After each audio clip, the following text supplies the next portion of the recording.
बिस्मिल्लाहिर्रहमानिर्रहीम अस्सलाम वालेकुम। आप पाकिस्तान डेली न्यूज़ देख रहे हो। मेरा नाम है अब्दुल रहमान। नाज़रीन, नवाज शरीफ साहब जो हैं वो एहतसाब का नारा लेकर पाकिस्तान वापस आ रहे हैं और वो अपने मौक़िफ़ के ऊपर दो टोक कायम हैं।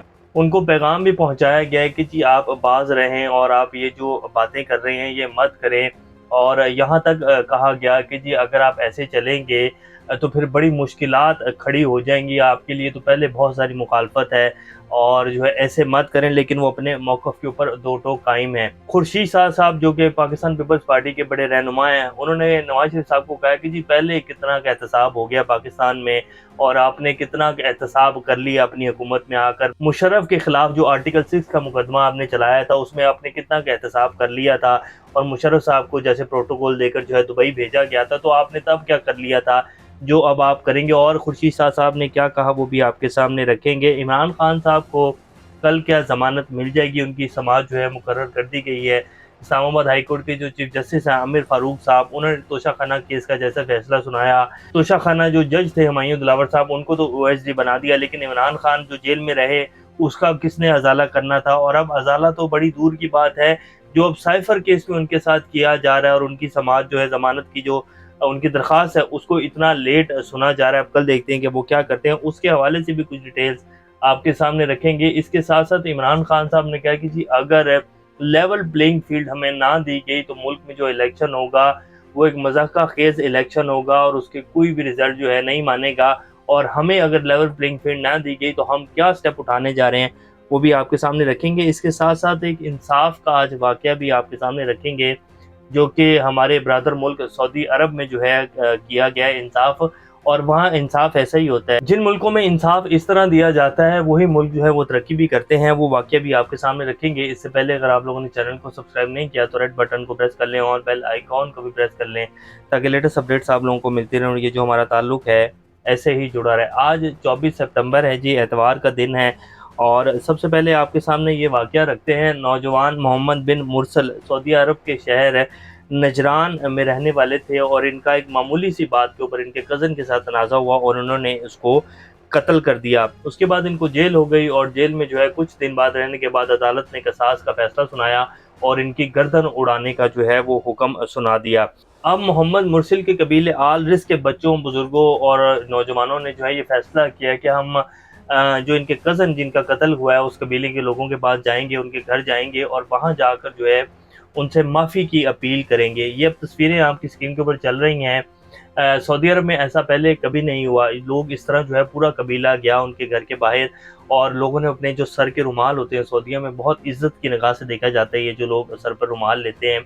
और फिर जो है लोगों ने अपनी कमीज़ें उतार कर जो है नीचे रखी उनके सामने उनके कदमों में और रुमाल जो है अपने घुटनों के ऊपर बांध कर नीचे लेट गए। बच्चों ने जो है अपने सरों पर मिट्टी डाली और मोहम्मद मुरसिल के जो बेटे थे उन्होंने रो रो कर जो है उनसे माफ़ी की अपील की कि जी आप हमारे वालिद को माफ़ कर दें और जितना भी आप दियत लेना चाहते हैं, जितना भी पैसा आप लेना चाहते हैं, पूरा कबीला आपको वो पैसा देगा और आप हमारे वालिद को माफ़ कर दें। लेकिन खैर उन्होंने माफ़ी नहीं दी और ये जो तस्वीरें हैं और वीडियो तो जो थी वो मीडिया के ऊपर चली। ना ही उन्होंने माफ़ी दी और ना ही जो है वो दियत ली। तो 4 दिन पहले 20 सितंबर को उसकी जो है क़सास में गर्दन उड़ा दी गई मोहम्मद मुरसिल की। और अब ये वाक़या जो है पूरे सऊदीया में जो है इसे ये जो वीडियोज़ हैं चल रही हैं और जो है पूरे सऊदीया में उसकी मग़फ़िरत के लिए दुआएँ की जा रही हैं। ये सारा वाक़या बयान करने का मतलब सिर्फ़ ये था कि कानून और इंसाफ़ जो है वो इस तरह दिया जाता है। पूरे मुल्क में जो है उस मोहम्मद मुरसिल के लिए जो है मग़फ़िरत के लिए दुआएँ की जा रही हैं, वीडियो पैगाम जो है शेयर किए जा रहे हैं कि अल्लाह जो है उनकी मग़फ़िरत फ़रमाए। लेकिन कानून जो है वो इस तरह नाफ़िज़ किया जाता है। इंसाफ़ हमेशा बेरहम होता है तो ही माशरे में जो है इंसाफ़ कायम होता है, वरना जिस तरह पाकिस्तान में दिया जाता है नज़रिया ज़रूरत के फ़ैसले दिए जाते हैं। मुशर्रफ साहब के ख़िलाफ़ जो है आर्टिकल 6 की कार्रवाई होनी चाहिए थी, क्योंकि उन्होंने पाकिस्तान का आइन तोड़ा था और जो है मार्शल लॉ लगाया था। लेकिन जब आर्टिकल 6 का मुकदमा चला तो बाद में मुशर्रफ साहब को जिस तरह प्रोटोकॉल से जो है वो दुबई पहुँचाया गया। ये पाकिस्तान है और पाकिस्तान में अगर आज पाकिस्तानी अवाम इस नहज के ऊपर पहुँची और पाकिस्तान की माशी तबाही जो है उसका सबसे बड़ी अगर वजह देखी जाए तो पाकिस्तान में अदालतें जो हैं वो इंसाफ जो हैं वो नज़रिया ज़रूरत के फ़ैसले देती हैं और इंसाफ जो है वो बड़ों से पूछ कर दिया जाता है। इसलिए आज मुल्क के ये हालात हो चुके हैं। अब नवाज शरीफ साहब के ऊपर आ जाते हैं और कुछ अहम अपडेट्स भी आपके सामने रखते हैं। पार्टी कड़े एहतसाब का बयानिया लेकर इंतखाबी मैदान में उतरेगी, साजिशी अनासिर को हर सूरत में कानून के कटहरे में लाना होगा, जिन्होंने मुल्क के खिलाफ साजिश में हिस्सा डाला सबको बेनकाब करना चाहिए, नवाज शरीफ का दो टोक मौकफ। अब नवाज शरीफ साहब इस मौकफ को लेकर क्यों आ रहे हैं? क्योंकि उनके पास इसके अलावा कोई और जो है मौकफ नहीं है, कोई बयानिया नहीं है। पिछले 16 माह में मुल्क की तबाही फेर दी, फिर वो डील करके जो है 4 साल बाहर रहे, डील करके भागे थे यहाँ से एनआरओ लिया, फिर जो जनरल बाजवा थे उनकी जो एक्सटेंशन थी उसमें वोट भी डाला, और उसके बाद भाई ने आकर हुकूमत बनाई और जो है फिर एनआरओ भी लिया भाई साहब ने। नवाज शरीफ साहब की जो ताहियात नहली थी वो ख़त्म भी की, और अब उसी वजह से नवाज शरीफ साहब जो है वापस भी आ रहे हैं। तो अब और कोई बयानिया नहीं है। तो अब ये बयानिया भी अगर लेकर नहीं चलेंगे तो वापसी आकर नवाज शरीफ साहब क्या कहेंगे कि मैंने 4 साल में लंदन में वॉक्स कैसे की हैं, मैंने जो है एंजॉय कैसे किया है, मैंने जो है अरबों रुपए के अपार्टमेंट्स में याशियाँ कैसी की हैं, करोड़ों रुपए की गाड़ियों में मैं घूमता हुआ कैसा लगता था आपको, ये बात तो वो नहीं करेंगे। तो अब इसलिए वो ये बयानियाँ अपना रहे हैं, और अब इस बयानिए की वजह से उनका पत्ता जो है तकरीबन ही कट चुका है। लेकिन ये पत्ता कटने की भी बात जो है ये मजाका खेजी है। क्या हमारी एजेंसीज को और हमारे अदारों को नहीं पता कि नवाज शरीफ साहब जो है वो माजी में क्या करते रहे हैं? नवाज शरीफ साहब ने अपने दौरे हुकूमत में ओस्लो का दौरा किया, ठीक उसी दिन जो है पाकिस्तान में एक दहशतगर्दी का वाक़या हुआ था और 100 लोग जो हैं वो शहीद हो गए थे। लेकिन नवाज शरीफ साहब ने अपना दौरा कैंसिल नहीं किया था और ओस्लो का दौरा किया था, और वहाँ जाकर नवाज शरीफ साहब ने एक प्राइवेट मुलाकात की थी। और वो मुलाकात किससे की थी? सचिन जिंदाल से, जो कि इंडियन बिजनेसमैन हैं और रॉ के जो हैं वो रॉ के लिए काम करते हैं, इंडियन रॉ के लिए। तो नवाज शरीफ साहब जो हैं उनको लेकर हमारी जो एजेंसीज हैं उनके पास इनके नाकाबिल तरदीद शवाहिद मौजूद हैं कि नवाज शरीफ जो है वो इंटरनेशनल एस्टेब्लिशमेंट के ज़ेर असर हैं, और जो है इनकी मुलाकातें होती रही हैं। नवाज शरीफ साहब अभी जब लंदन गए थे, जब इनके से प्लेटलेट्स गिर रहे थे, और नवाज शरीफ साहब को जो है वो फिर यहाँ ज़मानतें मांगी गई कि जी आप बताएं कि नवाज शरीफ साहब को जेल में कुछ होगा तो नहीं, उनकी जान की ज़मानत देते हैं तो हम रहने देते हैं। तो फिर जो है नवाज शरीफ साहब को बाहर भेजा गया था। फिर बाहर जाके भी नवाज शरीफ साहब जो है मुलाकातें करते रहे हैं, और ये खबरें उस टाइम भी आती रही कि नवाज शरीफ साहब से कुछ खुफिया लोग मिले हैं, वो कहाँ से आए थे, किस मुल्क के सफारतकार थे। तो ये बहुत सारी चीज़ें हैं और इसके बाकायदा शवाहिद जो है मौजूद हैं। लेकिन फिर भी अब नवाज शरीफ साहब के लिए जो है आला अदलिया में भी और मीडिया में भी बाकायदा ये बयानिया जो है चलाया जा रहा है कि नवाज शरीफ साहब जो है वो चौथी बार पाकिस्तान के वज़ीर-ए-आज़म बनने जा रहे हैं।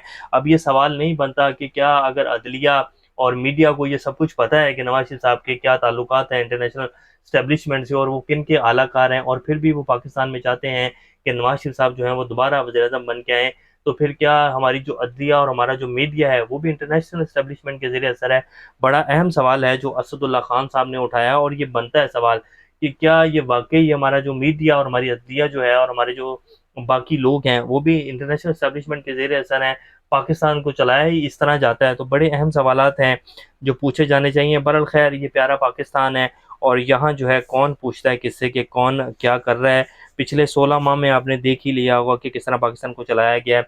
खुर्शीद साहब कहते हैं कि जी नून लीग कमर जावेद बाजवा और फैज़ हमीद के खिलाफ कार्रवाई से गुरेज करे।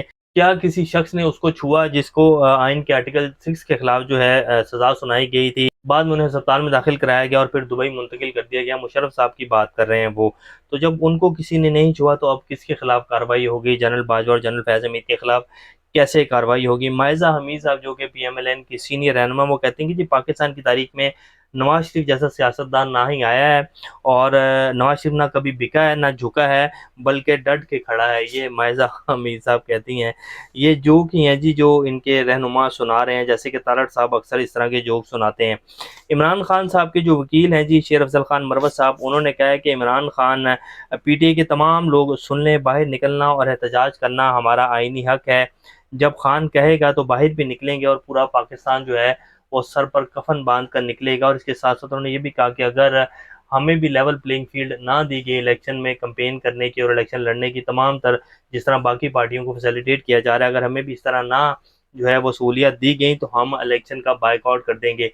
अब अगर पीटीआई जो पाकिस्तान की सबसे बड़ी सियासी जमात है वो इलेक्शन का बाइकआउट करेगी तो क्या पाकिस्तान में इलेक्शन हो पाएंगे? तो ऐसा बिल्कुल नहीं हो सकता। और अगर इलेक्शन हो भी गया तो सियासी इस्तेहकाम जो है वो नहीं आएगा। तो लेवल प्लेइंग फील्ड तो दी जाएगी और सारे लीडरान जो हैं वो इलेक्शन कैंपेन करेंगे। जैसे हमने कल भी कहा कि इमरान खान 2 हफ्ते के अंदर अंदर जो है उनको ज़मानत मिल जाएगी और एज़ पॉसिबल है कि कल भी उनको ज़मानत मिल जाए। तो ये जिस टाइम की सूरत हाल है, वफाकी वज़ीर मुर्तज़ा सोलंकी साहब ने भी इस बात का जो है वो बयान दिया। उन्होंने कहा कि तमाम सियासी जमातों को इलेक्शन लड़ने की मुकम्मल आज़ादी होनी चाहिए। वो बता रहे हैं कि जी आज़ादी होनी चाहिए, ये नहीं कह रहे कि आज़ादी दी जाएगी।